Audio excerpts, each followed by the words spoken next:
Nalunod ang bangka ang nisakyan sa usa ka pamilya sa Lake Buluan, Barangay Maslabing, Buluan, Maguindanao del Sur, Lunes sa buntag, November 3. Daling nagpahigayon og rescue operation ang Provincial ug Municipal Disaster Risk Reduction and Management Office sa tibok pamilya.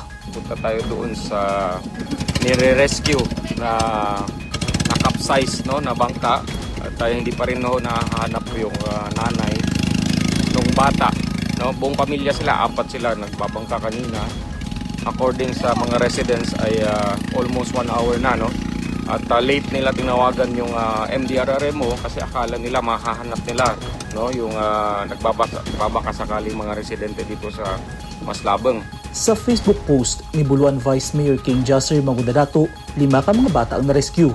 Apan missing ang ilang inahan. Kita nyo, napakalaki ng Lake Buluan. So tumaas yung level ng tubig sa Lake Buluan. So kaya ito ngayon at sana mahanap natin yung nanay. Hasta mga residente, mitabang na upangita sa inahan nga missing. So meron na pong scuba divers nandito ngayon. So titingnan natin. Ang dami na palang dito, ang dami na naghahanap.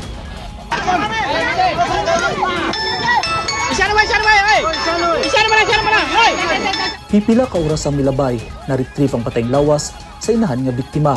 Luwas na ang mga bata nga naakaron sa Buluan District Hospital. Wala pa matino kung unsa gyud ang hinungdan nganong nalunod ang sakyan nga bangka sa mga biktima.